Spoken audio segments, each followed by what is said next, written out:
700 viewers live. You're kidding. And this is gonna get double.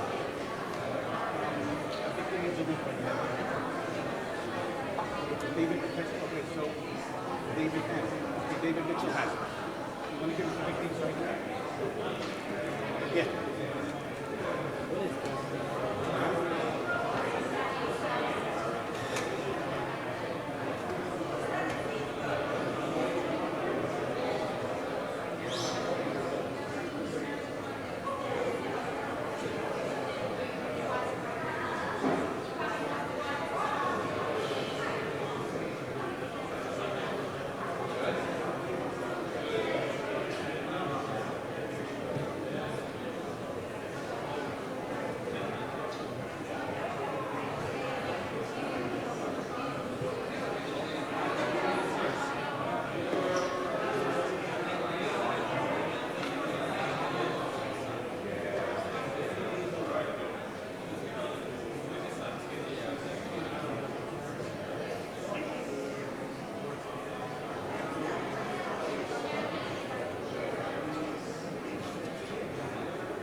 No, I'm saying just have on my own.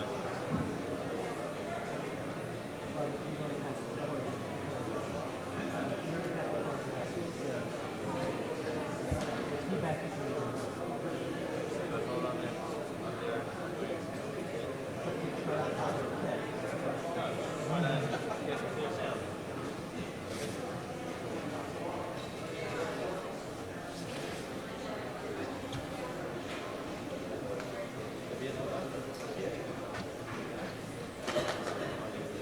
That's where.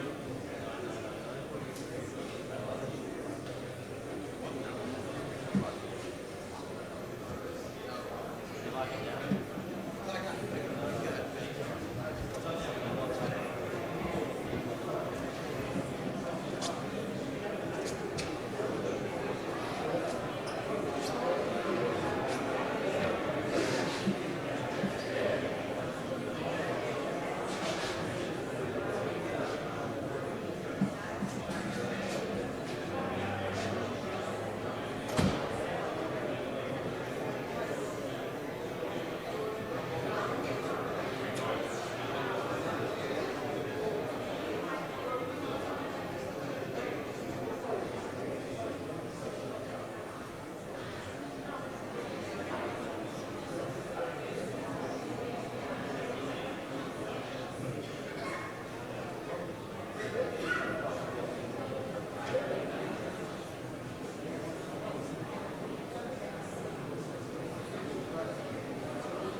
Let's have quiet, please.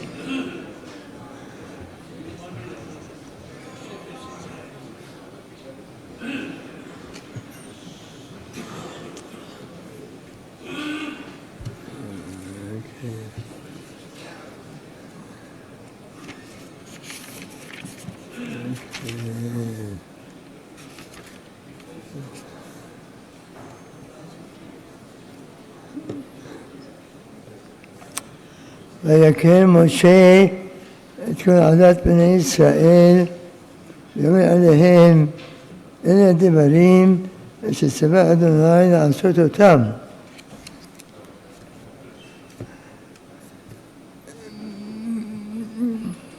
מאיר קיירי עליו השלום is one of the foundations of this community.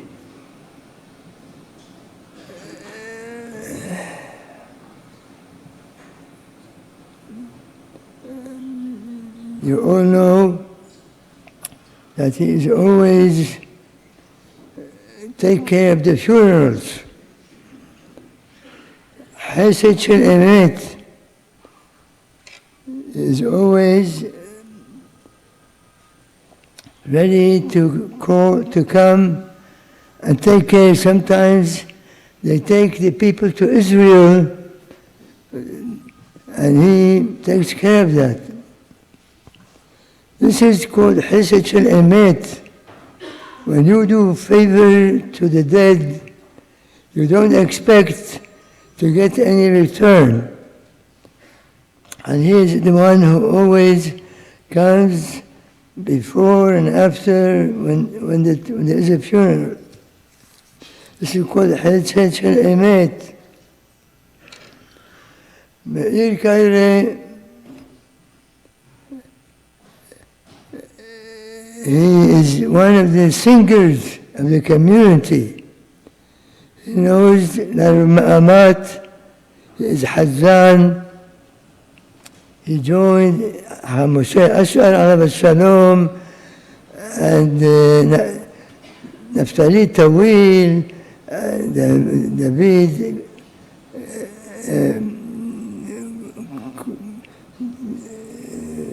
I forget even the names of the old people who used to be here singing every Saturday night between the Han Arbit and sing in Magen David. I don't know if some of you were here, but this community is old and beautiful. They built it today. It looks so beautiful. One of the nicest synagogues where hundreds and thousands of people prayed here. It's a holy place. There's always arguments and difficulties. When Rosh Hashanah used to come on Kippur, there is no room, not here and not upstairs for the ladies, even though they had synagogue prayers in the other building. But they're always crowded. There's great rabbis, great people, great community people who prayed in this synagogue. Meir Kairey, so was one of the singers who used to sing every Saturday night. Hazan, he read Sefer Torah. He's Hazan even till today in Magen David. He still is there living and taking care of the synagogue. Meir Kairey has no children, but he has probably hundreds and thousands of children because he taught many students bar mitzvah, speech, bar mitzvah lessons, and also other times he taught students. כל המלמד את חברו תורה One who teaches the student Torah is considered like he gave birth to him. In fact, the one who teaches the person is greater than his father. If there is two people in captivity, the father and the teacher and the rabbi, and you have to redeem them, and you could redeem only one. You can't redeem two. You have to redeem the rabbi and not your father. That's how important the rabbi is. Because the father, the parents, bring the person in this world. But the one who teaches them, the one who takes care of them spiritually, he is the father who makes them go to Olam Haba. And Meir Kairey taught hundreds of students bar mitzvah. These are their children. Besides, Meir Kairey helped people whenever people needed help. He always helped and he was ready. He always took care of what's necessary for the funerals. Meir Kairey was Hazan. Like I said, he joined the Hazanim, the good Hazanim that were old, Moshe Ash'ar, Naftali Tawil, all these David, I think David Kohen's name was, I forget the names even,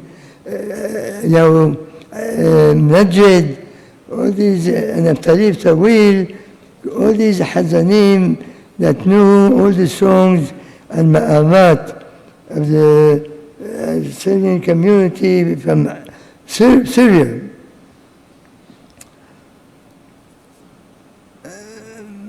Meir Kairey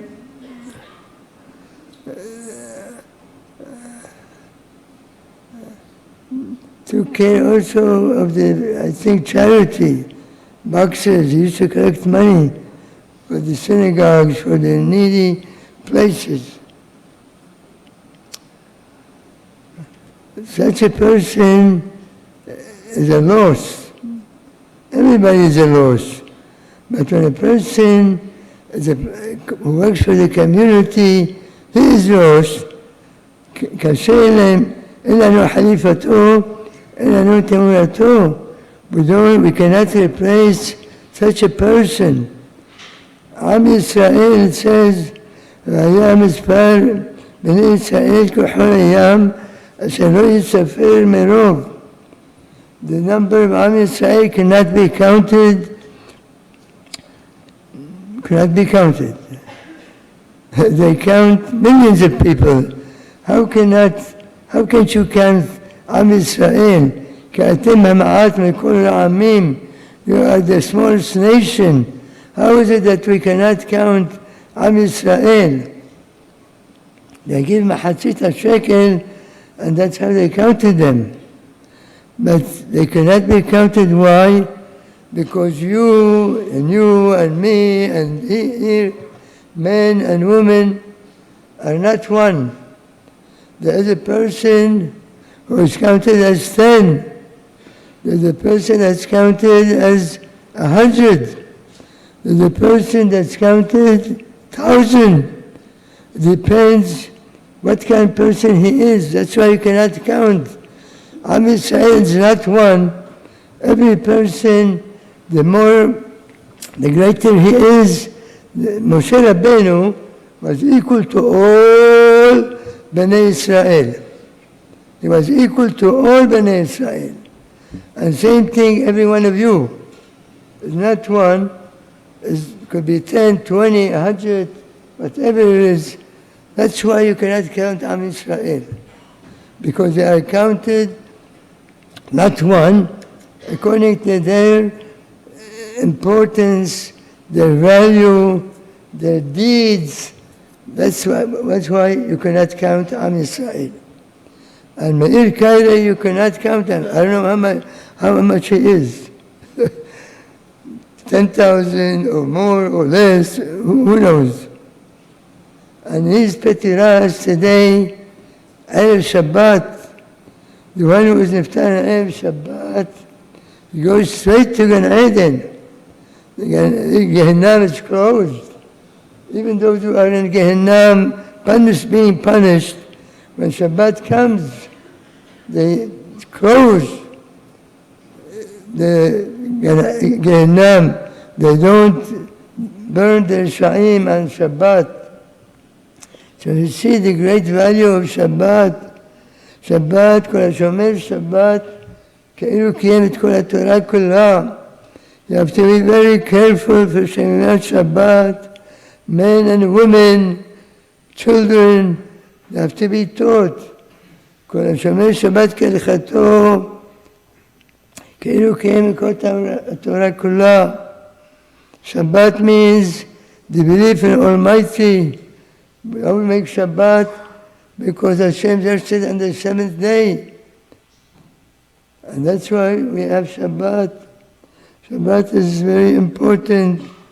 People should prepare always, not only the food, but prepare themselves for Shabbat and to be early, not to, it says, אלו ישראל שאומרים שתי שבתות מיד נגאלים. If Israel observe 2 Shabbatot complete, they will bring the Mashiach. But it means also, stay Shabbatot means you start Shabbat early, not late. You always have to start Shabbat at least half an hour, at least. Some people start Shabbat from noontime. The Hasidim, they start working, they start doing anything from midday to prepare for Shabbat. And not only beginning, but in the end also. When we make Havdalah, the later you make Havdalah, the greater it is, because you're adding to the Shabbat.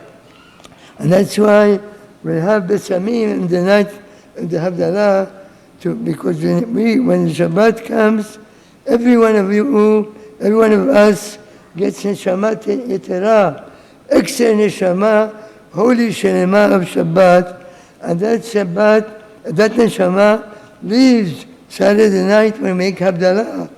And the later you make the Havdalah, the Neshama stay with you. So Shabbat is so important. And we should make sure that we observe Shabbat. Barmanan, one who is Mehalel.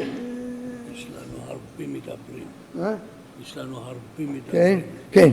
One who Barmanan profanes Shabbat, Hayav Mitah, the time of Beit HaMikdash. If somebody Barmanan profanes Shabbat and there's witnesses, he is killed without Sekirah. The worst Mekirah was stoning. So you have to understand, not only your children, not only your wives. If a person had animals, cows or sheep or the horses, they're not allowed to work on Shabbat. It says you and your slaves, they could only do things that you're allowed to do on Shabbat. So Shabbat is so important. So Meir Kairey, who they told me there's many speakers, I could talk much more about Meir Kairey. He also took care of the Genizah. The case is old paper or something, book, you cannot throw it in the garbage. You have to bury it. It's not like newspaper or something. This book is holy. If there is paper that is, you cannot use, or book that you cannot use, has to be buried. You cannot throw it in the garbage. He took care of getting his job. He did many things when people, when none, lost someone, Kairey always came to bring the books, to take care of the things, to see, to tell him what to do, and so on and so forth. That's why I say that Kairey is not one, it's counted a lot, much more than one. And Vadai is going straight to Gan Eden today, Shabbat, one who passes away Friday, he goes straight to Gan Eden, and I'm sure there's here, see all these people that you see here, maybe there's 10 or 20 times angels, not people, but angels who are going to follow him. One time somebody passed away, common man, not so important. And the chief rabbi told the shamash, when this person comes, tell me, I want to come to the funeral. And the rabbi doesn't go to every funeral, and this was a common man. They asked the rabbi, why you come, for this common man? He said, this common man used to read Tehillim every single day. Tehillim, Psalms, every single day. And who came to the funeral? Who came to the funeral? All these people? He said, David HaMelech and all his people are coming to his funeral. David HaMelech's soul and all his people came with him for that simple man. Why? Because so I shouldn't come? So the chief rabbi said, there's here angels, many angels, David HaMelech and his angels who came to accompany this man. So you see, the more mitzvot a person has,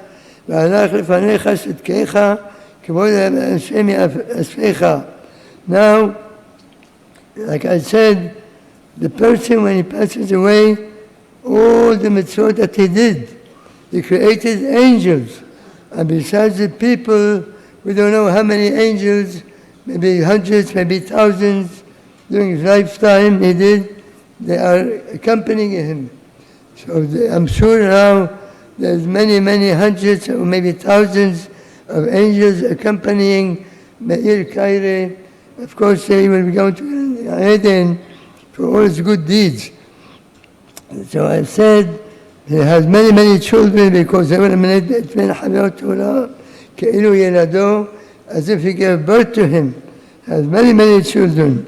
יהי רצון שיעלה בתפילה בעד אשתו, should pray for Am Yisrael, especially for Israel.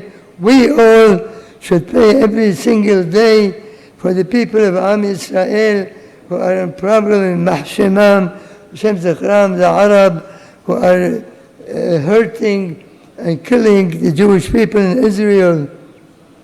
So that Hashem should kill them, and Yedim Am Yisrael, Ben Rabbi Amenu, should pray for his wife, for the community, Hashem should redeem them as soon as possible, Ben Rabbi Amenu, תהא נשמתו צברה בצער החיים,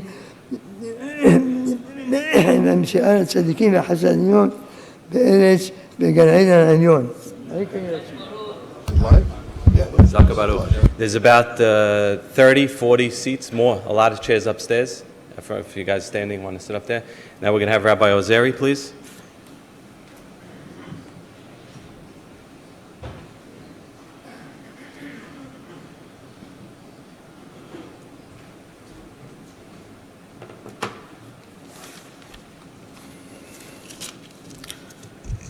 Mickey Kairey,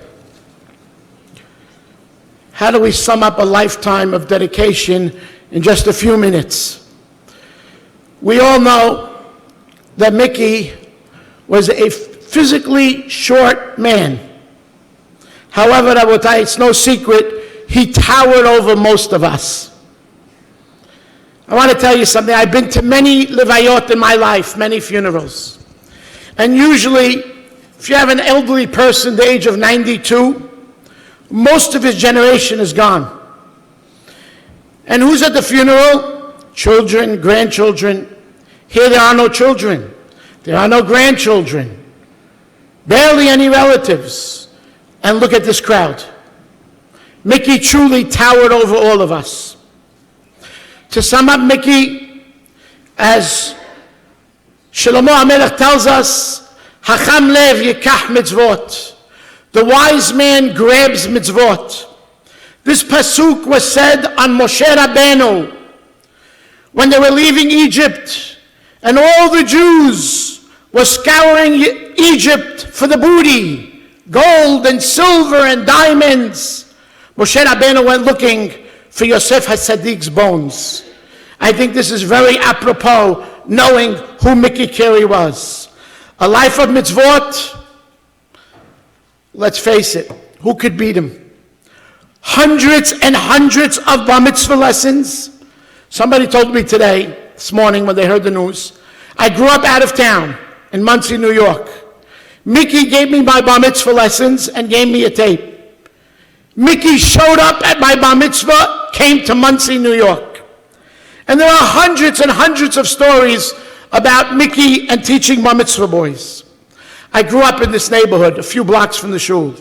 As a little boy, I remember every month or two there was a knock on the door. Who is it? A man by the name of Mickey Kairey. Come to empty the Magen David Kuppah, the black kuppah with the gold emblem on it. Little key. Mickey used to come in, open it up, count it, go from door to door. Havra Kadisha, Mickey was the unsung hero. For how many years, years upon years, took he care of all those that deceased in this community. Mickey Kairey driving children to yeshiva every day, who could forget?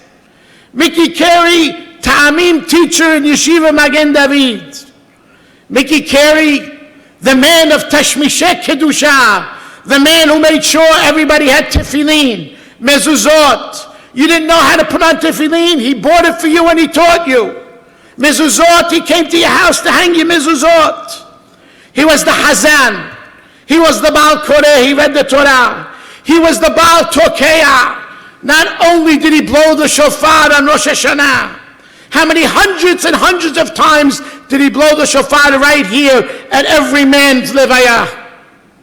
These were all, by the way, Hoshana Rabbah, we would be sitting up all night in shul. In the morning, you need aravot to do the mitzvah of aravah.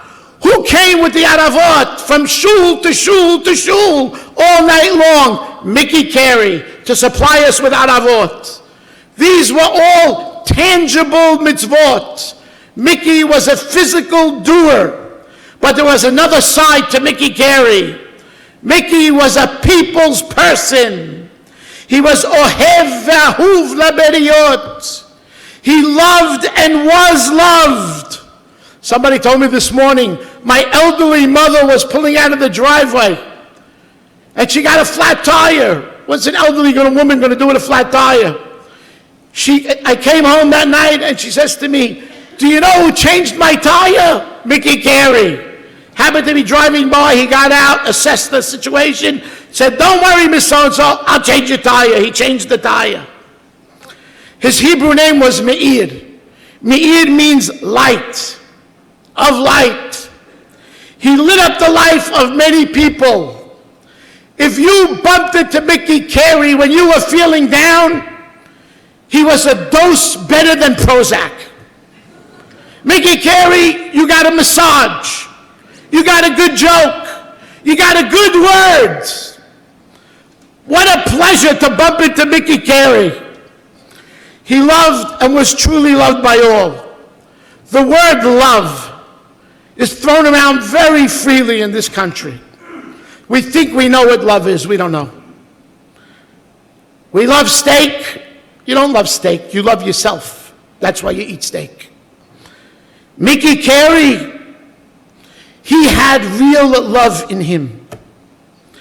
Like I said, he loved everybody, and he was loved. He had love for this shul.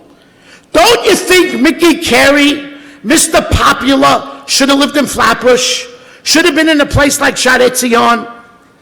He never left this neighborhood. He lived right behind the shul his entire life. Why? For his love for this synagogue. He would not leave the shul. When the shul died out, Mickey Kairey did not let it die out. He hired yeshiva boys to walk from Flatbush to come here to make sure there was a minyan. Mickey took care of the shul. Hazan, Baal Koreh, Baal Toreh, whatever it took, Mickey did it to keep this synagogue going till today. His love for Eretz Israel, he loved Israel. He owned an apartment in Netanya. And every summer, he spent the entire summer with his wife in Netanya. His love of life, oh, how he loved life. He was a true ohev. And because of this love that he had, Shamayim loves him. Mickey was not zocher to children. Why do we need children? Why do we have children? I'll tell you why. We have children so that after 120 years when we stand before our Creator, we say to our Creator, look what I left behind. Good, God-fearing children.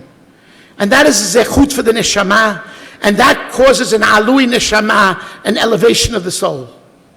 Mickey did not need children to have this alui neshama, this elevation of the soul. No. He has it. And we are sure that Mickey is going to soar to the highest spheres of heaven for everything that he did and accomplished during his lifetime. Yes, Mickey Kairey will go down as a legend in our community. Mickey, we all loved you. We will miss you. And be rest assured, we will never ever forget you. תהיה נשמתו צרורה וצרור החיים, אמן.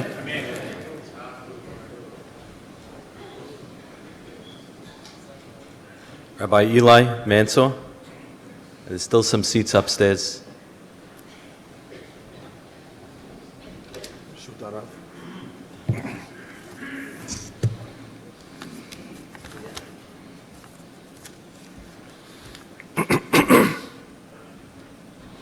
כי תישא את ראש בני ישראל לפקודיהם, ונתנו איש כופר נפשו לאדוני בפקוד אותם, ולא יהיה בהם נגף בפקוד אותם. My dear friends, we are here today to pay last respects and give words of hesped and eulogy to the manoach that lies in front of us, Rabbi Meir ben Latifa, Ruach Adonai Tanihenu Began Eden, Amen. As known to us, Maya Mickey Kairey.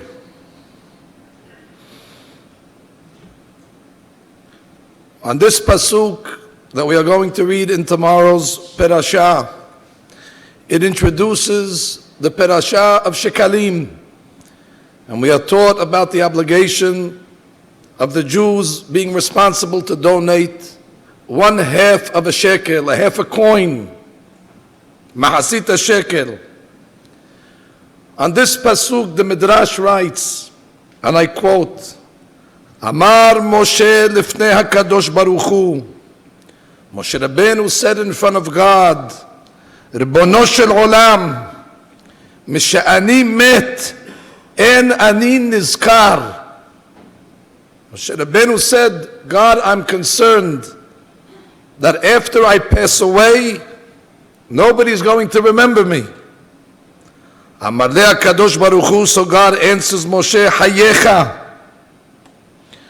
I swear, guaranteed, she'ata omed achshav v'noten lahem parashat shekalim, that just like today you're giving them the story of shekalim, ve'ata zokef et roshan, and you're elevating the people, kach bechol shana v'shana shekorim ota lefanai, every year that the Jews will read parashat shekalim, ki ilu ata omed sham be'ota sha'a v'zokef et rosham.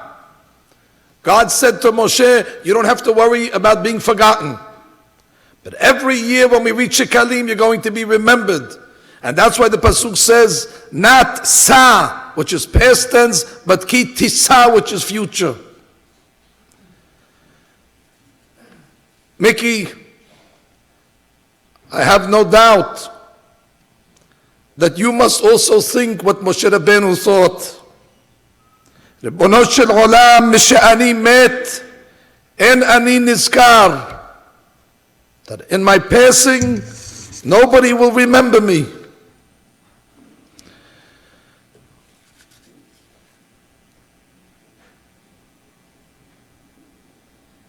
And I think as a community, we owe you a great apology, Mickey. Because it's true, everybody loved you. And I'm from your biggest admirers, and you knew that. But one day when I drove you home from a wedding, which was strange to see you at a wedding because we didn't see Mickey at too many weddings. I tell Mickey, I'll drive you home. And I drove him home to his house over here, and he turned to me and he said, pal, like we usually call his friends, pal. And he started to tear up in his eyes. And he said, you know, Rabbi, the community loves me, and I love them also. But they forget to invite me to their parties. He says, you know, I forgive them, they're not thinking about me, they don't have a obligation. You know, when you would tell somebody, didn't you invite Mickey? Oh, of course I should have invited him, but nobody thought. But that's not true, Mickey. Our delinquency in remembering you at our parties is no indication of how much we loved you. It's our fault, and on behalf of the whole community, we have to ask apologies. But don't think that now that in your passing, Misha'ani met en ani nizkar. Don't think that in your passing we're going to forget you. The story of the half a shekel, all the rabbis question why. Why not give a whole shekel? I have to assume that somebody that can afford a half a coin can afford a whole coin. Why then only half a shekel? Our great rabbi called Rabbi Moshe al-Sheikh. He writes, it's coming to teach us an ethical lesson. Kol echad miYisrael enenu shalem bilti im yichaber et atzmo im havero. That the Jewish people are incomplete, and we only reach completion when we connect ourselves with somebody else. And therefore, my half a shekel and my friend's half a shekel combines to become 1 shekel. And therefore, the lesson of the half a shekel is to teach unity, that Am Yisrael must be united. And Mickey clearly was that uniting figure in our community. Everybody loved Mickey. It didn't matter your level of religion, it didn't matter where you prayed, it didn't matter your philosophy. This is one man that was loved across the board. How do I know? Because there's certain moments in the community where are spontaneous moments, where are unrehearsed and unprepared, and you see a natural reaction.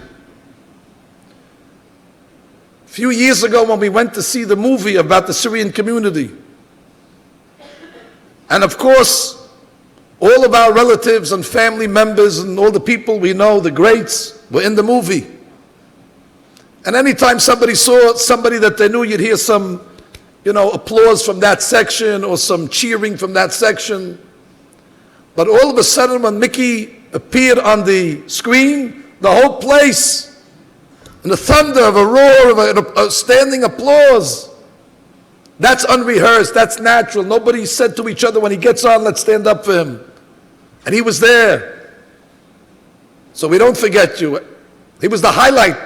Who could forget in that movie when he was standing in this synagogue? And he gave the tour of the synagogue. And he points to the chair and he says, this is where I Shalom sat.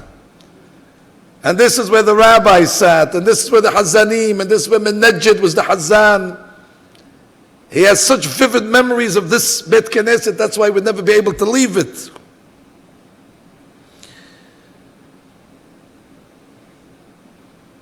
He loved Hachamim. I spoke today to a great rabbi in Eretz Yisrael, Hacham Mordechai Atiyeh,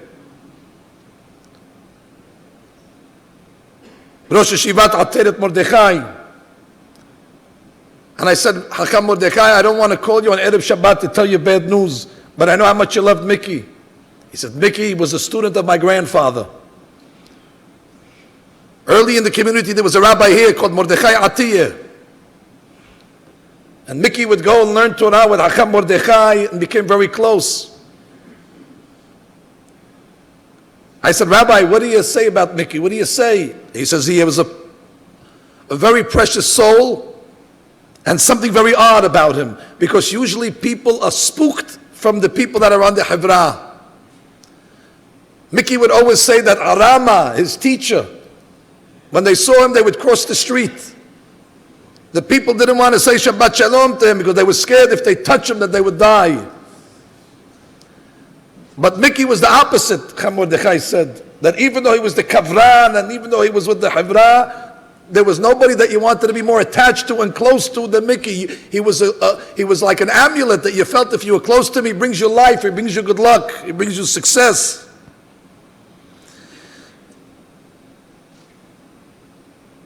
And Mickey would always say, when I would tell him, how did you do all these things? And in his humble way, and he meant it, he would say, I'm not special. Everybody's special. Everybody has something good about them. I'm just good at what I do, but you're also special, and he's special. Everybody's good. He would always play down.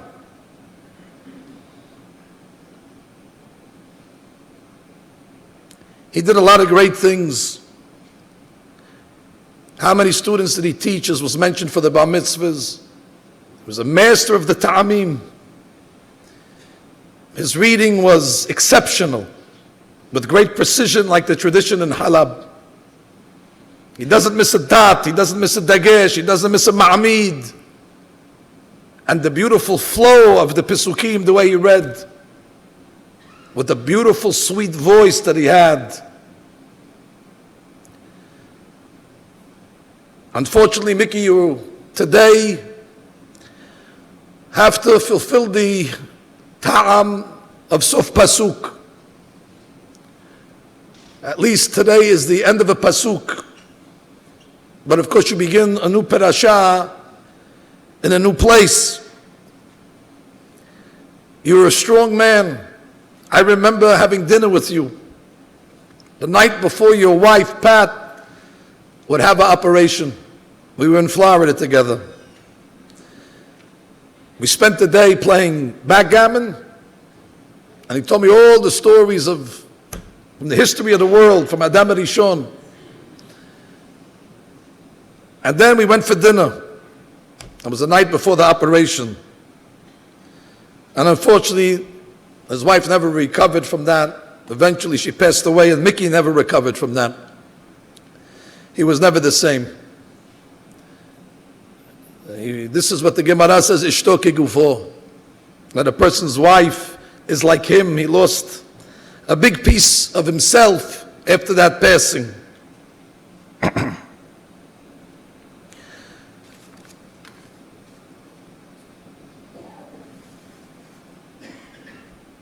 Mickey used to come to my classes. That's how I got close to him. We used to learn together.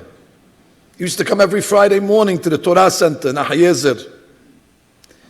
And he would sit in the class, sit next to me, and every week he would come with a book. He would say, Rabbi, I got you a gift. I said, Mickey, you're liquidating your library. Every week you're giving me another book. No, I have no use for it anymore, but you'll read it and you have me in mind. So I went into my library this morning to see if I could find some of those books. And I found one book that he got me from an old rabbi from Halab. So I opened the cover to see if he wrote me anything, and he says, Rabbi, best wishes always, and he signs Mickey. I said, oh, it's nice to see his handwriting, and I closed the book.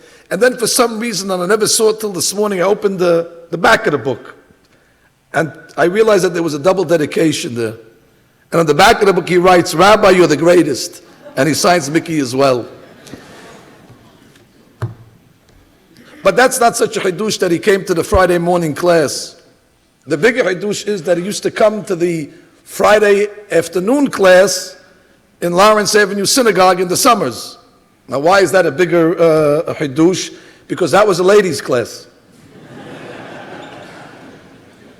But Mickey didn't have the same rules that everybody else had. And his nieces, God bless them, they said, Rabbi, Mickey gets a big hizuk from the Divrei Torah, can he come? I used to tell Mickey, if you put on a dress, you could come.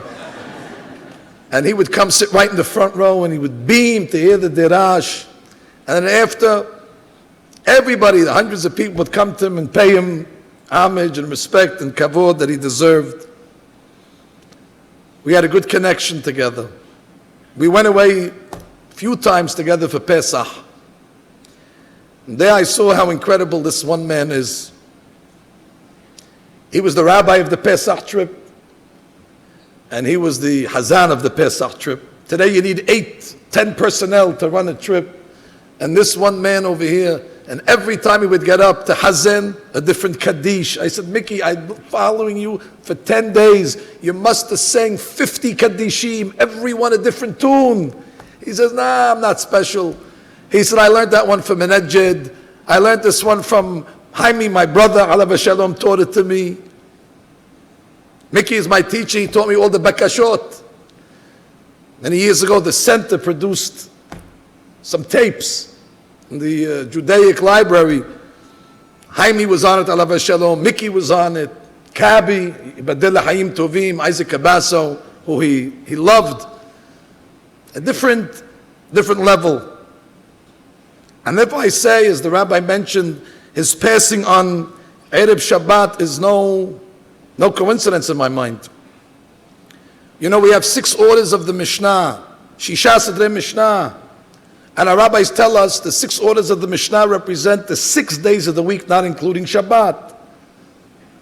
And the acronym to remember the 6 orders is Zman Nakat. Sunday represents Zera'im, and Monday is Mo'ed, and Tuesday is Nashim, and Wednesday is Nizikim, and Thursday is Kadashim, and Friday is Taharot. Mickey was involved in the purity of the Metim for so many years, and therefore I think it's very appropriate that on the day that the Mishnayot order is Taharot, that he delivers his neshama back to the Boreh, B'tahara u'b'kedusha. Mickey would say that he started his work for the Hebra when he was in World War II, when his commander made him bury somebody using a spoon. And he has many, many stories of those days where he served his country. He was a loyal citizen to this country, he was a loyal community member, he was a loyal husband.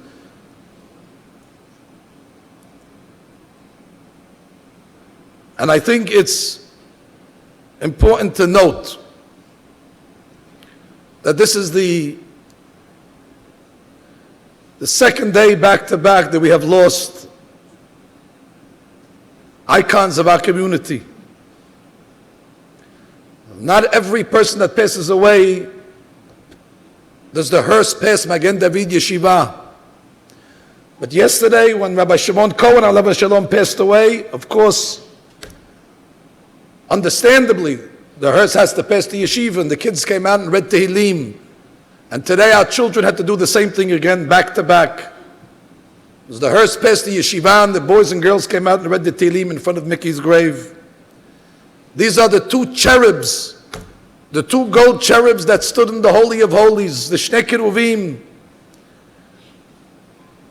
I don't think it's a coincidence if you Google Mickey Kairey, the first picture that comes up is a picture with Mickey and Rabbi Shimon Cohen and Magen David.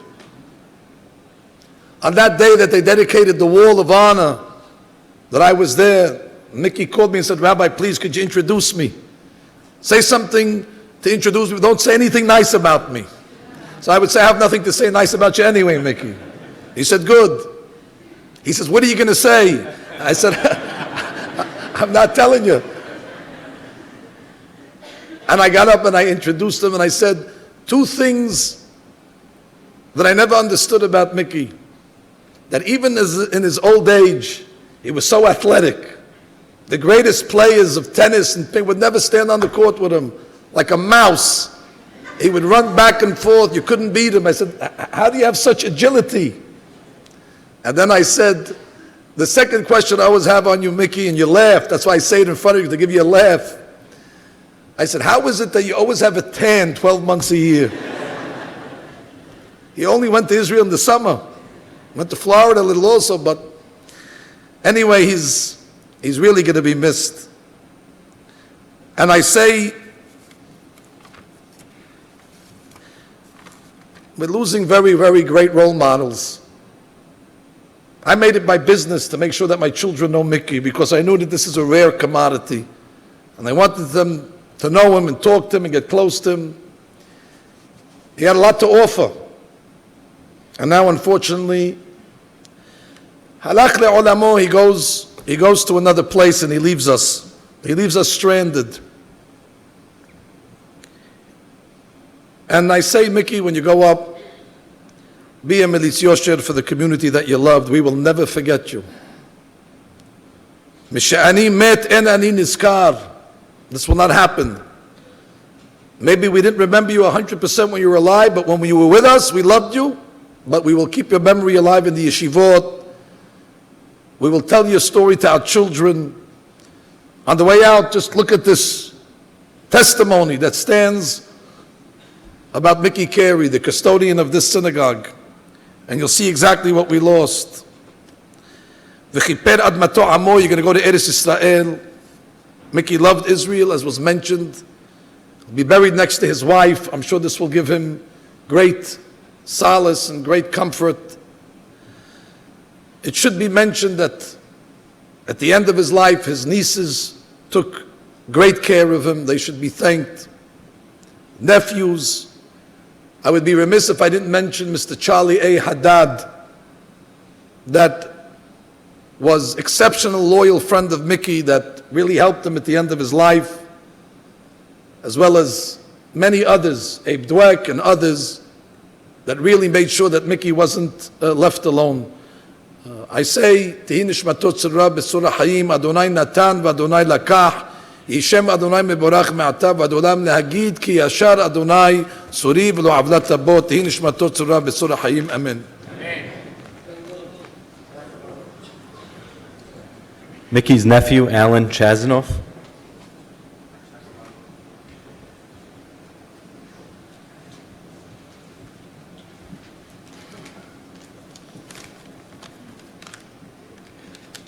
It says here on the podium that the speaker should introduce themselves prior to speaking.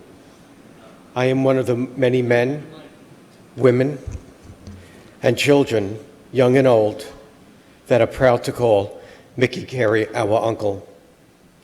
I'd like to mention a few incontrovertible truths about my uncle.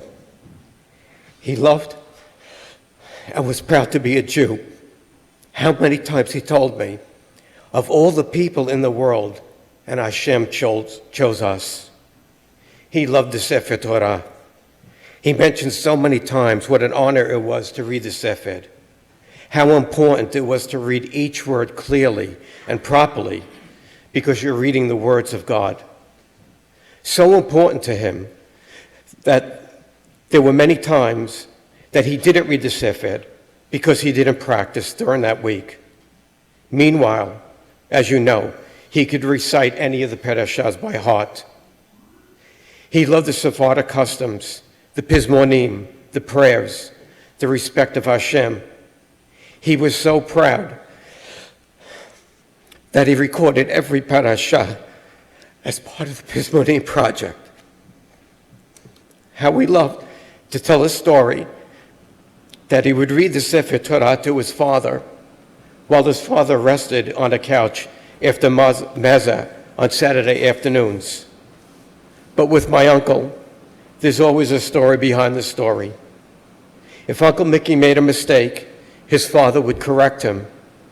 However, Uncle Mickey would sometimes make a mistake on purpose so that if his father didn't correct him, he knew he was sleeping and he could go out and play.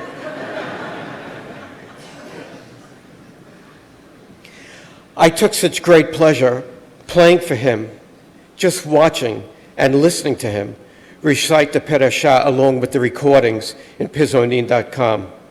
His face just lit up, and he would mouth the words that he himself had recorded. Another, yet very different and very contrasting illustration of his pride of being a Jew occurred while he was a soldier. As many of you know, he was a medic during World War II. He may have even told you this story. One day, while he and another GI were working in the kitchen, one of the GIs was reading a paper that had a headline, 3 million Jews killed, and the GI laughed. Uncle Mickey asked the GI what he was laughing at, and he replied, they should kill them all. Uncle Mickey said, you think that's funny? Uncle Mickey, all 5 feet of him, punched this guy, and when he was called in front of his superior officer, Uncle Mickey explained why he did what he did, and the officer understood, but he told Uncle Mickey he had no right to do that.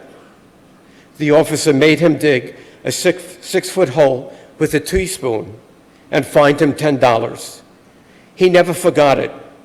Over 70 years later, sometimes I would ask him about that story, and I would know how much the fine was, and he would tell me, you know, they fined me $10, stating it as if it had happened yesterday. But let me also tell you something about his character, how great it was. Uncle Mickey was the medic in World War II, and on occasion, he took care of German soldiers. While he reminded them he was a Jew, he did not say that with anger. He told me he wanted them to know he was a Jew because this is what a Jew does. He does not hate like that.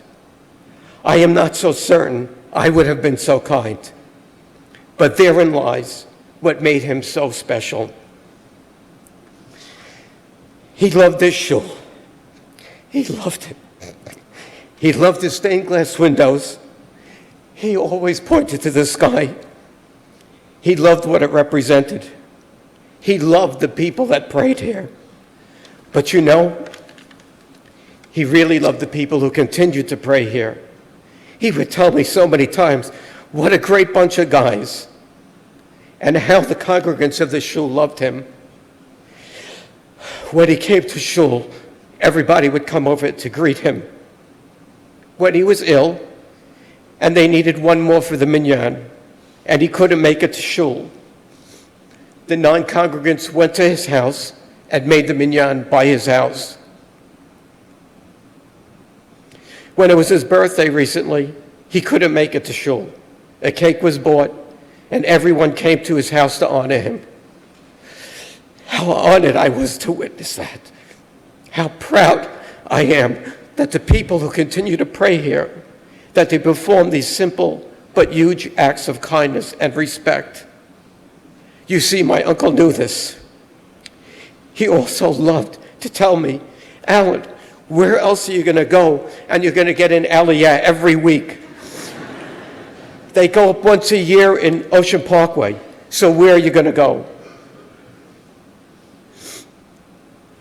He loved his wife. He loved his wife. One thing my uncle was very proud of was that he was a World War II veteran. And did you know he has 5 Bronze Stars? He participated in the European theater's most horrific battles, Omaha Beach on D-Day, the Battle of the Bulge. I know from taking him to the VA that he still had nightmares about what he saw. I could only imagine what he had seen. I used to ask him, weren't you scared? I mean, just the sounds alone. He'd just shrug his shoulders, but he was very proud, and it was true to his generation. They never brag about themselves. I'd like to share a couple of personal stories that I had with my uncle.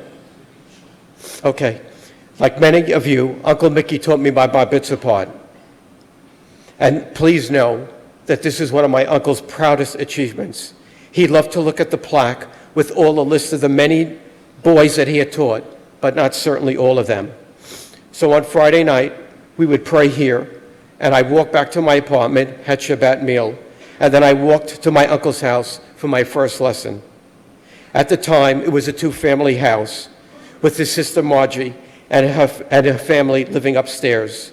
As I walk in, Uncle Mickey is sitting at the kitchen with a small light illuminating the kitchen. He had his chumash open, and he read the first pasuk, and I read it back to him. I made a mistake, and he corrected me. I burst into tears. Aunt Pat came running into the kitchen from the bedroom and starts yelling at Uncle Mickey. "What did you do? What did you do?" And Uncle Mickey just didn't know what to say. He just had this sheepish look on his face. I could tell you that for the next 30 years, he would say to me, "Remember when I made you cry?" I played a lot of sports with my uncle, and he loved to play sports. One Sunday morning, we went to 205 Park here, and we were waiting for the other boys to come to play ball. And we were standing in the corner, and this Italian guy, who was about 5'4" and about 300 pounds, came walking in with 2 duffel bags worth of bats like this, like they were toothpicks, Uncle Mickey said. And he said, "Hey, fatty, hey, fatty." I thought my uncle had lost his mind at that time.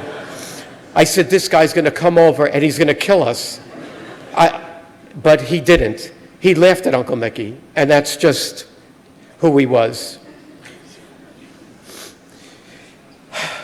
About 8 months ago, and in declining health, we went to shul one Saturday morning. The Baal Kairey did not come to read the Sefer. And all of a sudden, I had lost track of my uncle, and lo and behold, there is Uncle Mickey at the teva with the yacht in his hand. And he commenced to read the whole parashah. It was truly a miracle. I am so happy and proud that I was there to see it. And I can tell you, he was very, very proud of that. And many years ago, when he was reading the Sefer regularly, and after finishing it, he would ask me, of all people, "How did I do?" And I would reply, "How lucky I am that I'm one of 10 people on the planet to hear him read the Sefer Torah on Shabbat." We all took great pride in knowing Mickey was our uncle. And this is my last story. One time, I brought him to Sharet Zion, and again, he was in declining health for Shabbat on the Sabbath. Uncle Mickey wanted to sit in the back, so we did. He didn't want to bring any attention to himself. And after the Sefer Torah was read, the Baal Kairey walked all the way to the back, bent down in front of Uncle Mickey, and he said, "Mickey, did I pass the test? Did I pass the test?" No prouder moment did I have that I was there for that. But I will miss many things: his love for jazz, his beloved Stan Kenton, his admiration for Ted Williams, and how we would watch old clips of him. And especially the look on his face when someone would sing a bad tune. It was just great. At visiting him and him telling me to go home just as I sat down. But most of all, it was just sitting next to him in shul. That was the thing I'll miss the most. But I want to leave you with one impression. Just think for a moment what you felt like when Uncle Mickey approached you. So special, right? Think about it.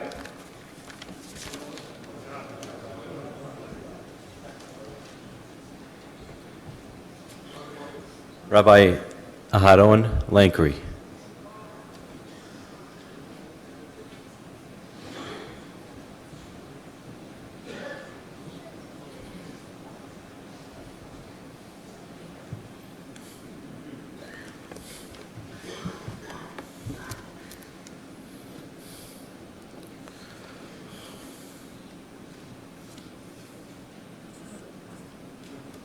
Uncle Mickey.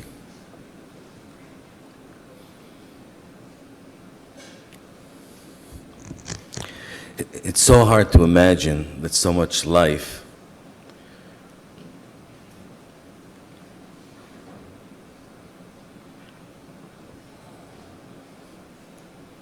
is contained in front of us.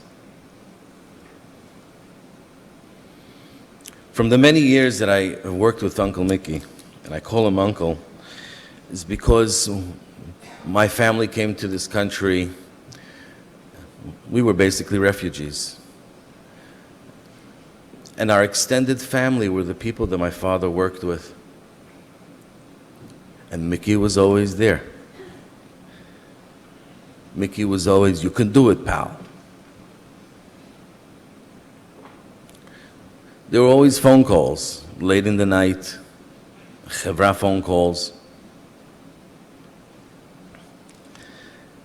We would pick up the phone because occasionally we were curious, little kids. Some of them had a humorous twist to them, and some of them were very sad. I remember at the age of 16, when I was a man, it's time to initiate, get part of the chevra. And it's fascinating to note that the secret assembly of outstanding human beings, gentlemen of great stature, that partake and follow the ways of Mickey in the chevra, and they don't want their names to be mentioned. It's a secret society. Some of them are my best friends from youth, and I never imagined they would become my father's best friends. But Mickey, how's my father different than Mickey? They both did the same job, and as said prior, the litmus test to determine between my father and Mickey was the hospital. When Mickey walked in, "Oh, Mickey, my neck. Mickey, oh, my foot. Yeah. Oh, yeah. Oh, how's that? Yes. But it didn't extend itself just to the hospitals. I went to dinner with Mickey back in the day, Cinecita, a nice restaurant. If anyone complains that they got ADD or ADHD, Mickey had ADDHD. He had many more D's. And we ate, and then he got antsy. So what do? I mean, what do regular people do? They get dessert. They get another drink. Mickey gets up, and I said, "Paulie, where's he going?" "Oh, it's okay, that's him." I said, Where's he going? He sees another couple 3 tables over, and the guy looks a little stiff. I said, "Well, hey, my name is Mickey. Great, I'm having dinner with my wife. I got a joke for you." And he told him a joke. "Hey, that's nice. By the way, would you mind if I gave you a massage?" Are you for real? Just a little. Like 10 seconds in. Okay, where do you live? When are we going to meet again? I'm having breakfast tomorrow.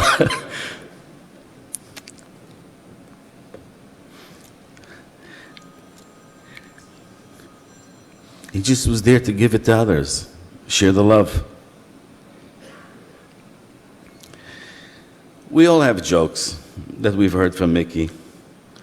Good 98% we can say over.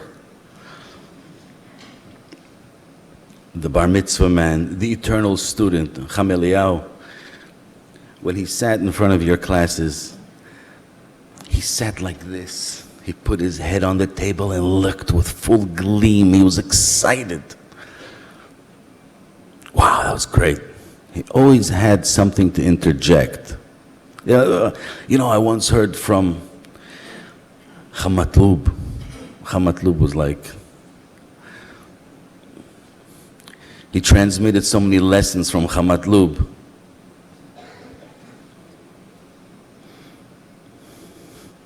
I'd like to share with everyone a story that I heard from Mickey.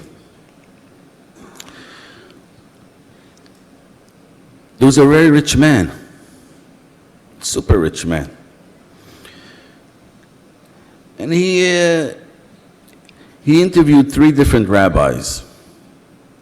He says, I want to know, what are you going to do by my eulogy? What are you going to say? I'm hiring now. I'm going to pay top dollar, $10,000 for whoever's going to win the contest of my eulogy. And there he went. First rabbi gets up, he starts crying, saying whatever. The second rabbi says, also beautiful stuff.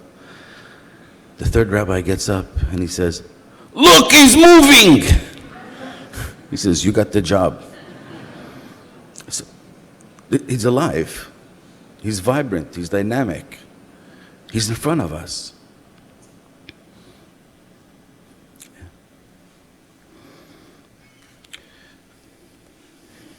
The Gemara in Ta'anit shares with us an event that takes place in the marketplace of Beilefet. If I were to imagine what it looked like, it was probably like Machane Yehuda of today. Magnificent marketplace. And the rabbi is Rabbi Roka Hazah, the rabbi that has a visionary. And he was in the marketplace, he was quite common in the marketplace of Beilefet. Hevi Shechiach Eliyahu Gabeh. Elijah the prophet used to come to him constantly.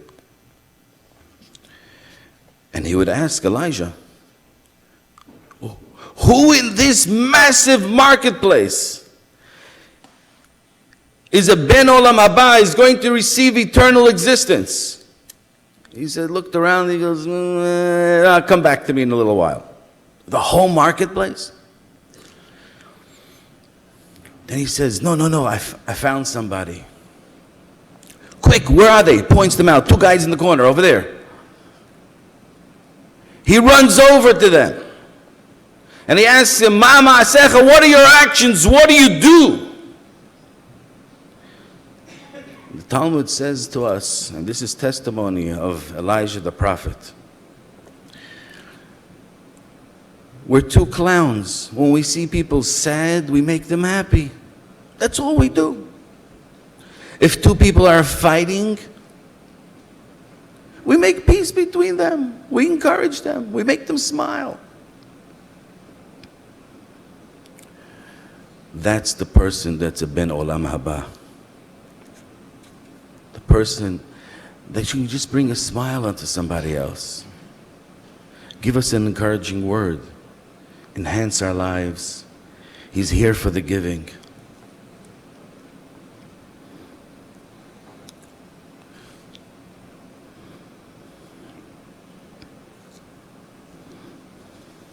There's much to say.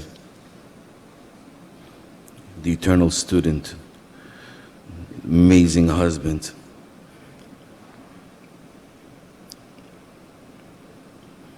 best friend. He killed me in racquetball. I couldn't believe it. I was only 32. Destroyed me in the yacht club. I thought I was good. Then he bought me a soda. No hard feelings. Rabbi.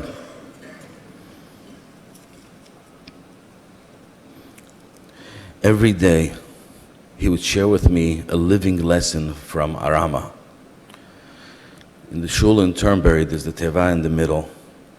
By Kohanim, naturally, instinctively, we would meet behind the teva, so we don't get a direct view of the Kohanim. And we would embrace each other, my hand on his back, his hand on my back. And every time there would be Yivarechecha, his hand would tremble.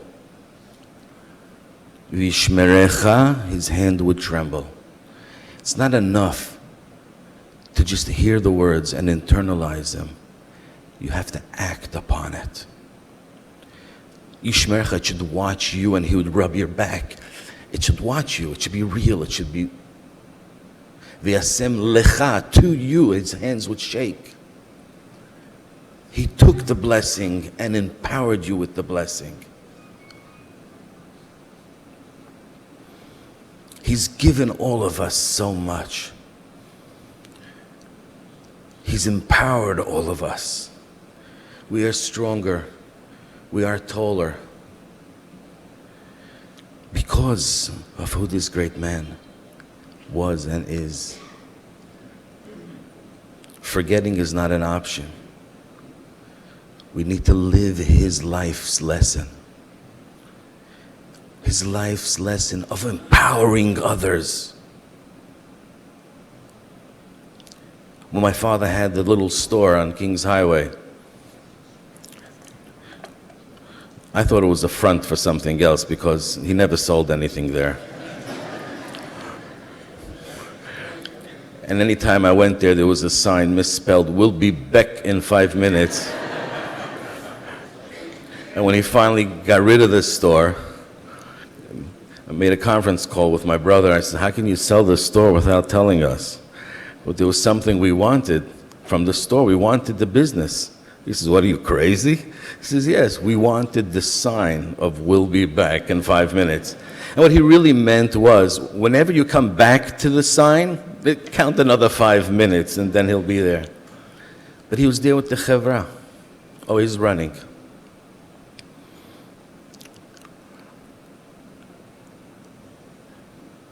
His first lesson to me was tefillin. The kid that was destitute, that didn't have a pair of tefillin, and for the fundraisers out there, what a move.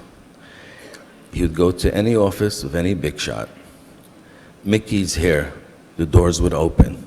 He's in the middle of a conference, doesn't matter. Investors, it doesn't matter. He'd just walk over to the guy and unloosen his shirt. "You need a little Mickey."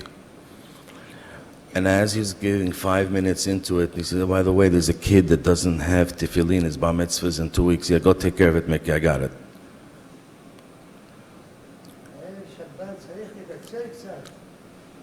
Yes, I will take the lesson from the Kvod Harav. I am sorry. I will just end abruptly. Mickey, we will miss you, we will always love you, and we will treasure your lessons. Live on. Shabbat Shalom. Very short. Shabbat. Two, three more speakers, and we're going to go fast. Okay, Rabbi? Have to finish. Rabbi Michael Haber, you heard the rabbi? Shabbat. And there's a few more seating upstairs. You can say, Shabbat.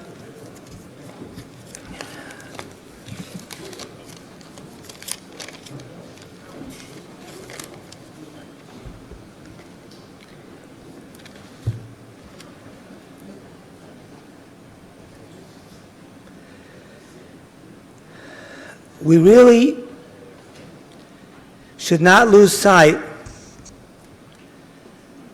of the fact that this is a once-in-a-lifetime person. You meet maybe one Mickey in a lifetime. It's hard to find anybody any way like him, and he's just so unusual. It really is a once-in-a-lifetime. You say the word Mickey. Some people just have that merit of being so well known that you could just call them by their first name. It's like Elvis. Nobody asks Elvis who, and no one asks Mickey who. It's, my son's taking a lesson with Mickey. My mezuzot have to be put up. Mickey's coming. I'm going to learn Ta'amim. Mickey is teaching me. He had that being so well known that all you had to say is Mickey, and everybody knew who you were talking about. How did he earn that? I saw a self-help article And in it, they were trying to encourage people to think highly of themselves, to be confident. So it said, here's what you do. In the morning, you go in front of a mirror as you're brushing your teeth, and you look at the mirror, you look at yourself, and you say, I love you. They're trying to teach people to say, look how great you are, have confidence, you're somebody special. Mickey was the opposite of that. The story goes something like this. I was sitting next to him at an occasion such as this one. And I noticed, we blow a shofar when a man passes away. We blow a shofar. And I noticed he's holding his shofar, and on the shofar there is a tiny photograph about the size of a penny. And I asked him, this is his shofar. I asked him, who's that? And he said, that's me as a child.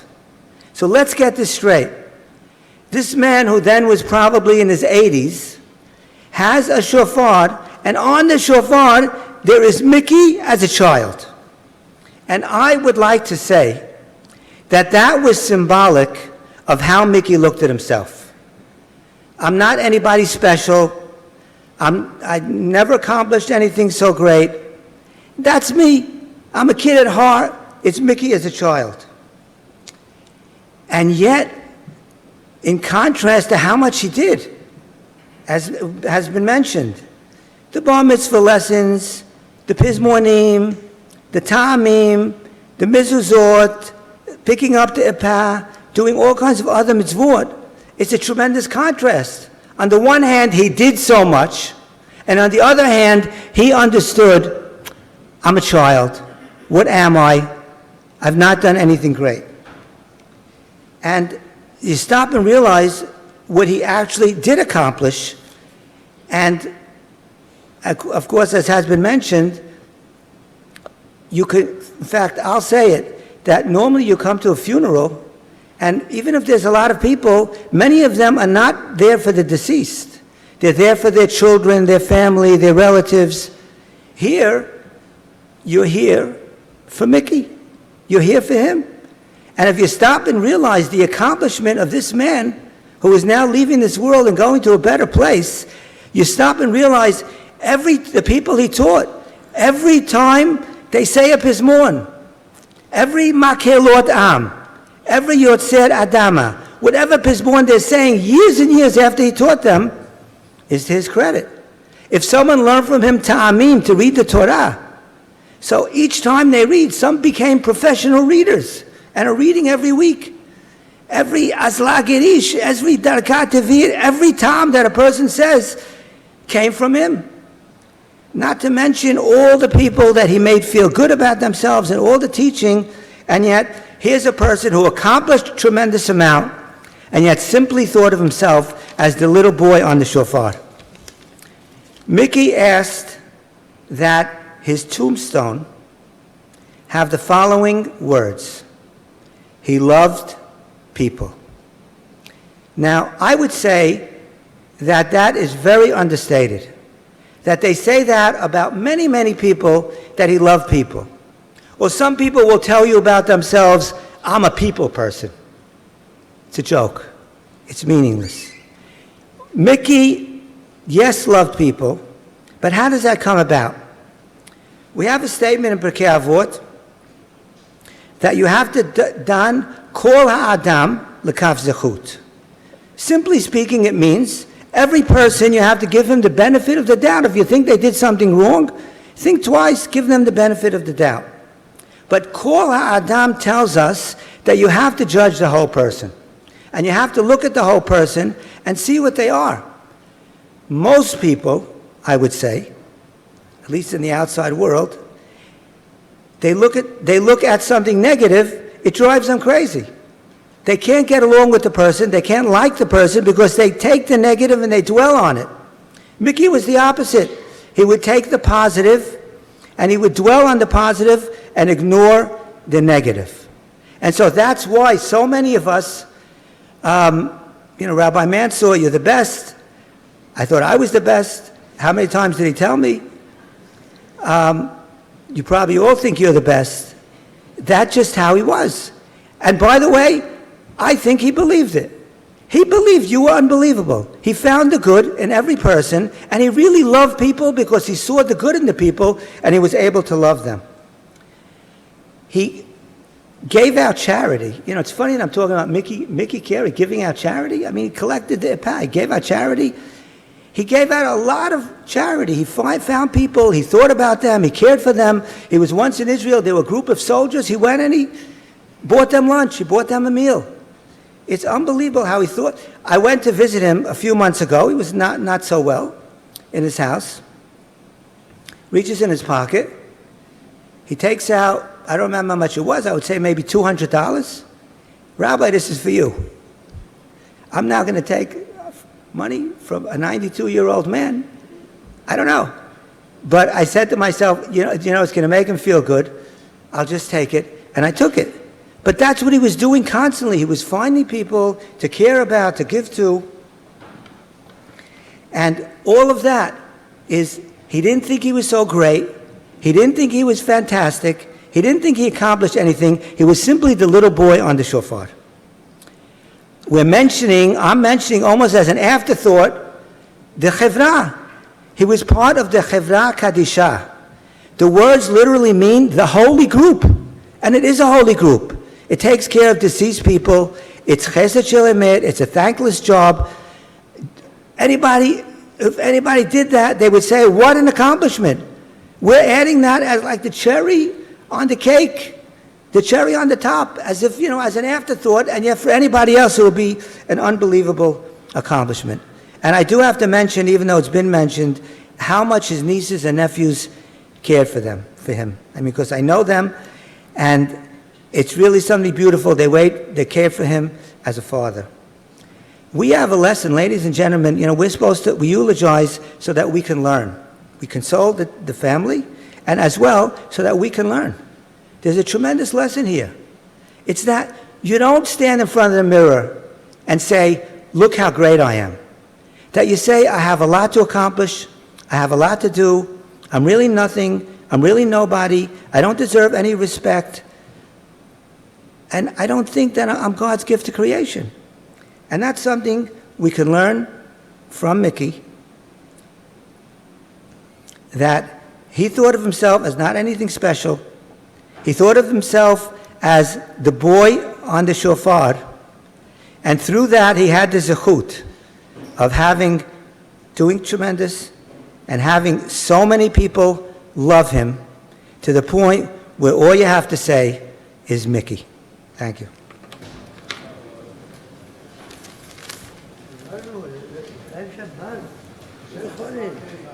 Rabbi Lankery? I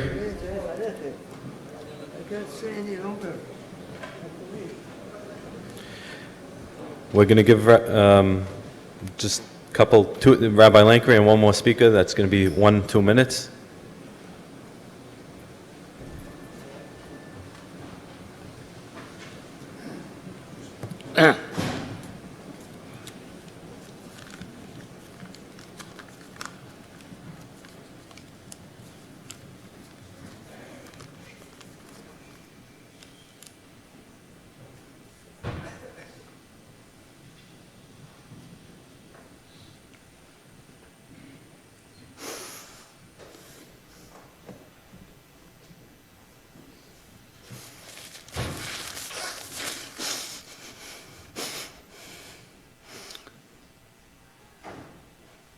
Ladies and gentlemen, if I have to talk about Mickey, we heard all the rabbis. We heard everybody. We can write books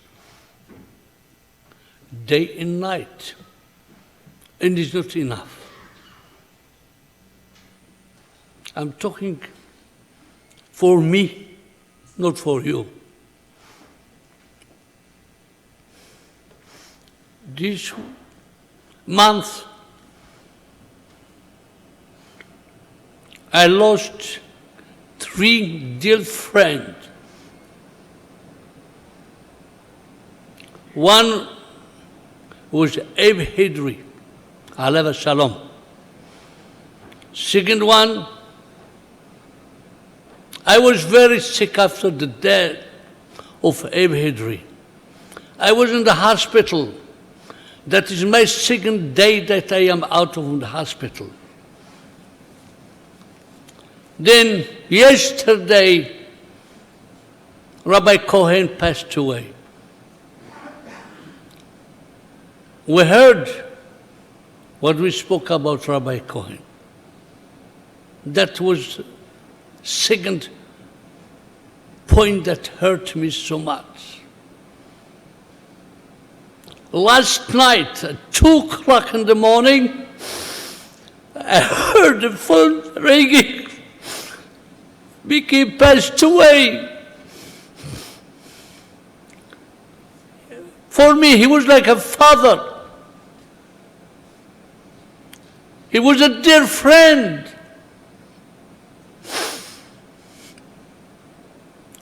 He was loved by me, and he loved me so much. It's not a coincidence he passed in 2 parashiyot that we read tomorrow. Vayakhel and Parashat Shkalim. Vayakhel means gathering. He was a man making that he gathered everybody in this world. He didn't have children, but a lot of ladies, a lot of men told me, where are his children? The reason why he doesn't have children, I cannot tell you, and I tell you another time, because today is a very, very hard day for me. Man, he has a vision. I bought a grave for myself long time in Eretz Israel.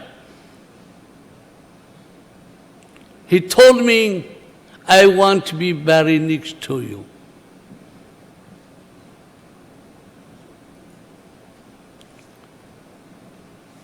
He went and he bought with me one grave for him and for his dear wife.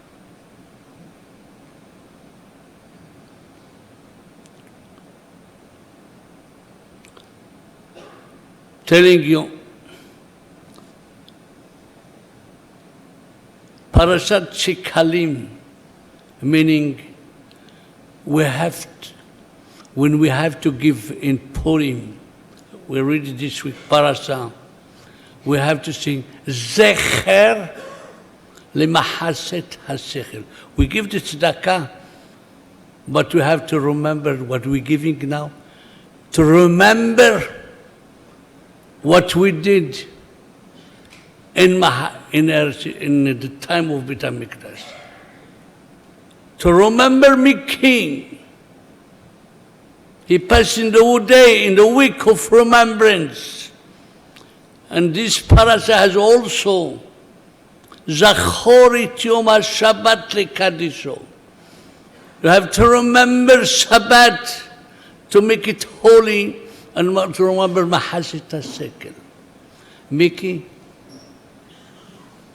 is not Mickey, he's Ma'er. He was a light. How we have to remember him? He has no children. He has nobody. But we said we are his children.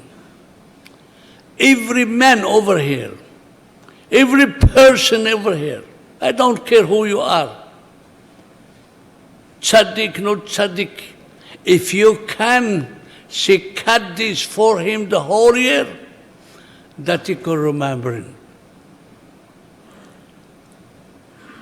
Not only for him, even for his wife. Because, like Rabbi Heber said,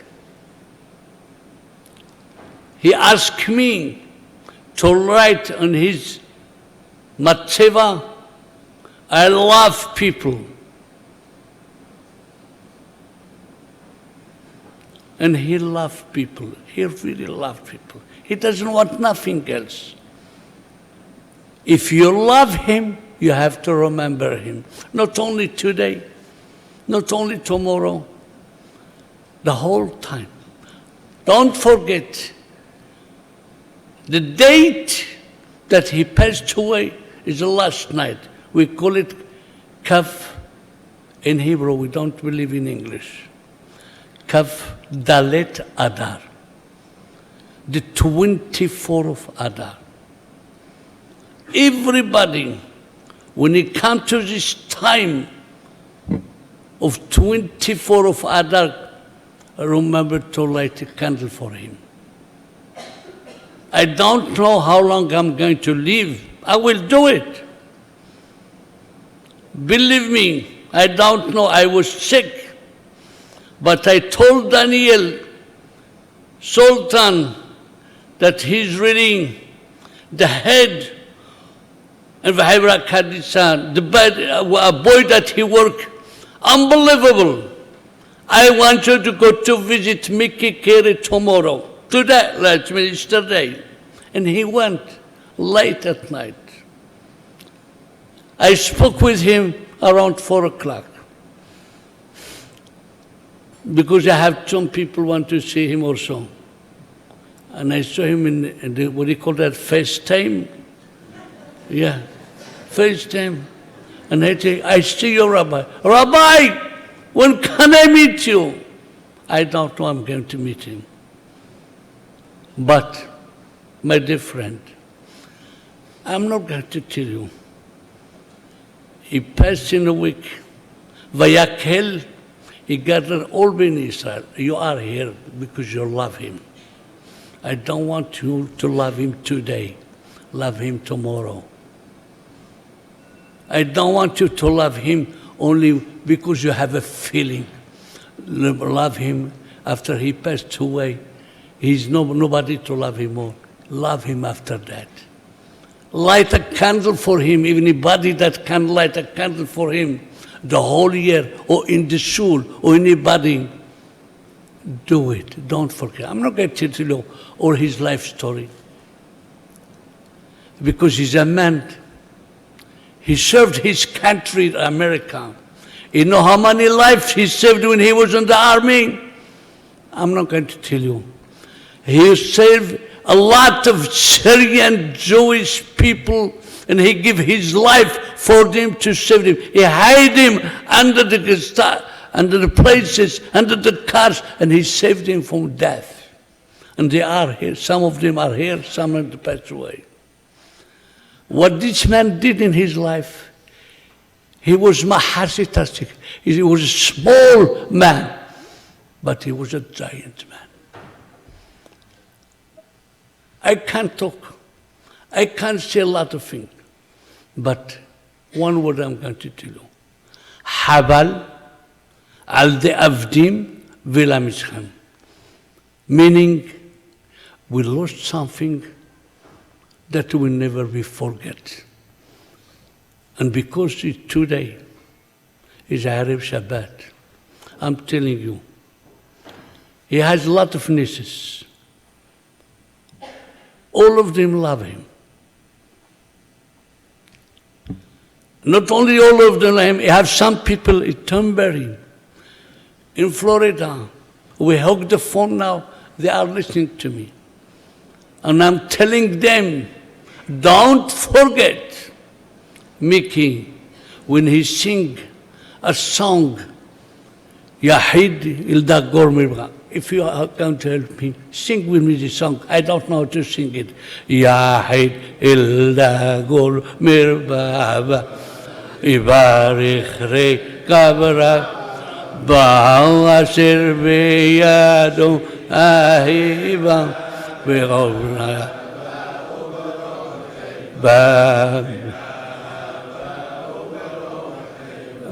Rabbi Obadiah Yosef came to America, and I was in the song, he sang it for him in Magen David. If he tell you he loves Chachamim, I know that. If he loves that he loves people, I know that.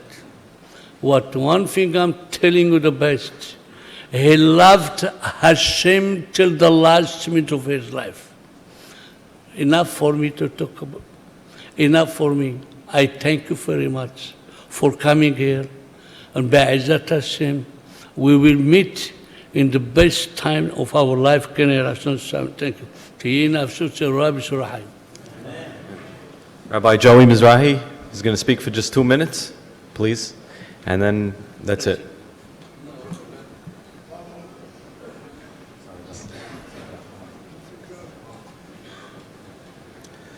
I won't be very long. The hour is late, and everybody has really more than adequately and eloquently stated about the life of Mickey Kairey. There is one small point I'd like to make, one tiny point. Mickey Kairey taught me and my brother Abi in the house for many years. My father made it a priority to bring Mickey to the house, and he taught me and my brother Abi Ta'amim. He taught us Pizmonim over the course of our childhood. We could spend our lives building businesses, building homes, building legacies, but as soon as you pass away, that's something that really is very, very precarious. It's quicksand. It can go away, it could vanish in a minute. The only thing that really endures is our children, is the legacy, the things that we leave behind. Mickey Kairey had no children, but he certainly has a legacy.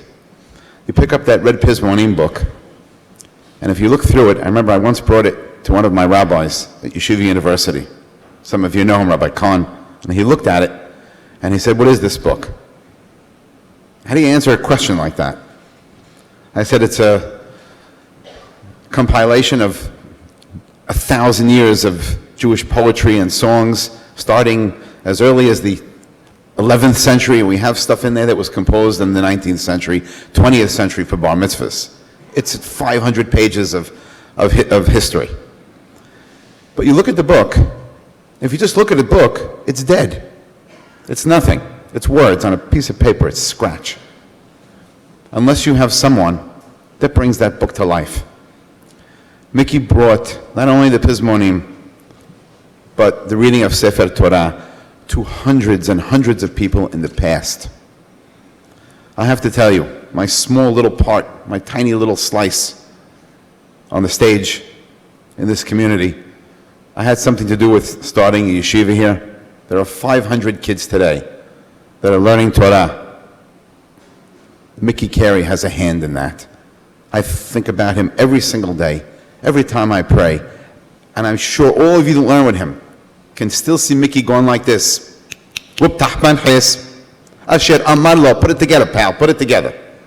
Yesterday, not 30 years ago, not 50 years ago, not during World War II, I was teaching a group of 8th grade boys to read Sefer. And I made them all, I said, it's not ub shoch becha, it's wub. Everybody write down in your book, W-O-O-B. Put it down on the side of your paper. As Mickey did to so many people in this community. His legacy is alive. And I made them all, I said, it's not ub shoch becha, it's wub. Everybody write down in your book, W-O-O-B. Put it down on the side of your paper. As Mickey did to so many people in this community.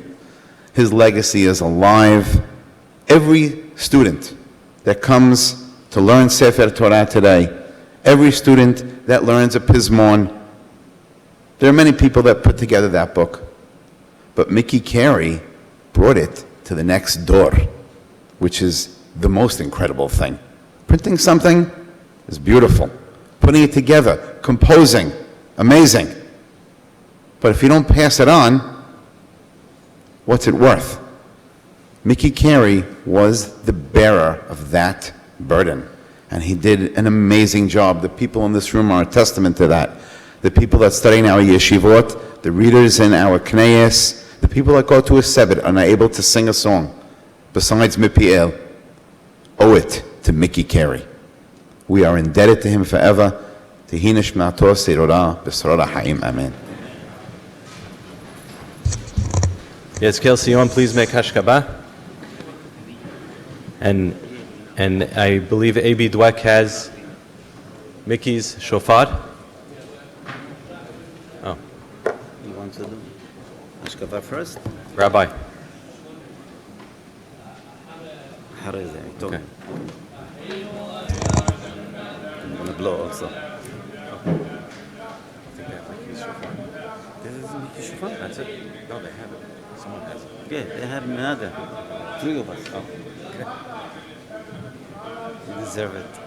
That's Mickey Shofar. You say that passing on.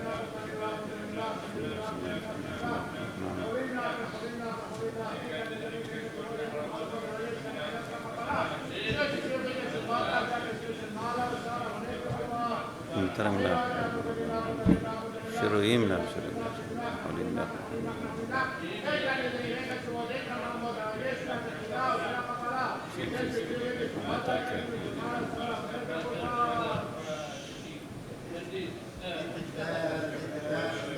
Amen. Amen. Amen. יהא שמי רבה מברך, לעולם לעלמי עלמי, יהא יתברך.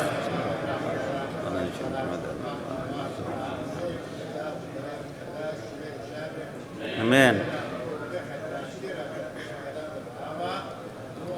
אמן.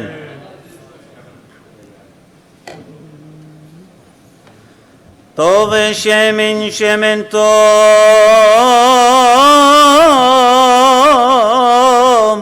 ביום המוות מיום היוולדו סוף דבר הכל נשמע את האלוהים ירא ואת מצוותיו שמור כי זה כל האדם יעלזו חסידים בכבוד ירננו על משכבותם מנוחה נכונה בישיבה עליונה תחת כנפי השכינה במעלת קדושים וטהורים כזוהר הרקיע מאירים ומזהירים וחילוץ עצמים וכפרת אשמים והרחקת פשע והקרבת ישע וחמלה וחנינה מלפני שוכן מעונה וחולה כתבה לחיי העולם הבא שם תמנת ומחיצן בישיבת נפש השם הטוב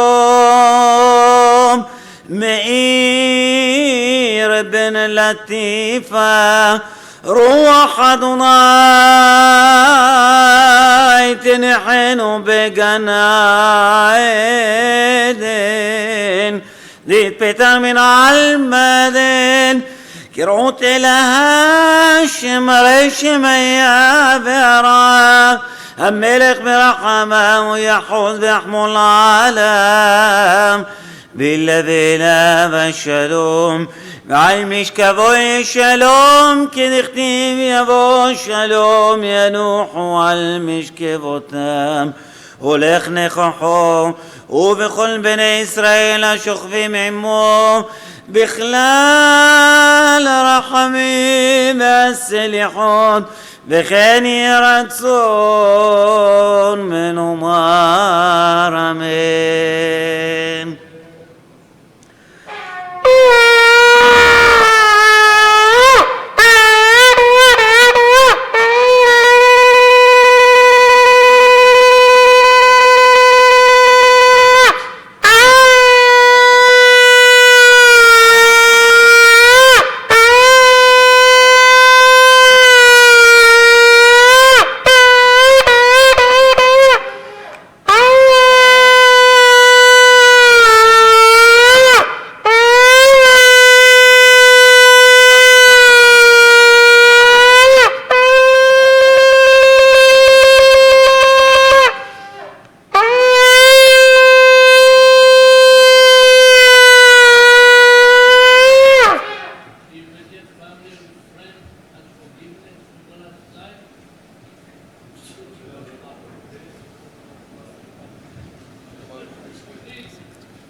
Yeah,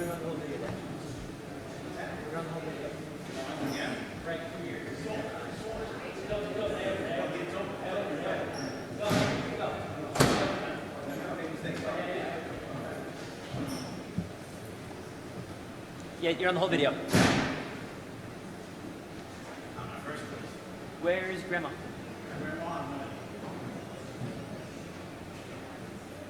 Oh, she's still.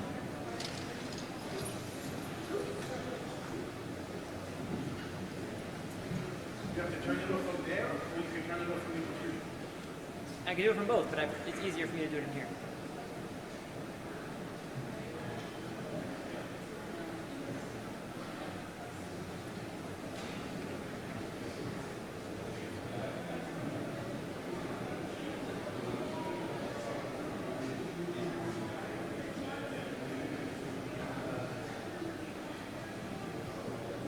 I don't see Grandma sitting down.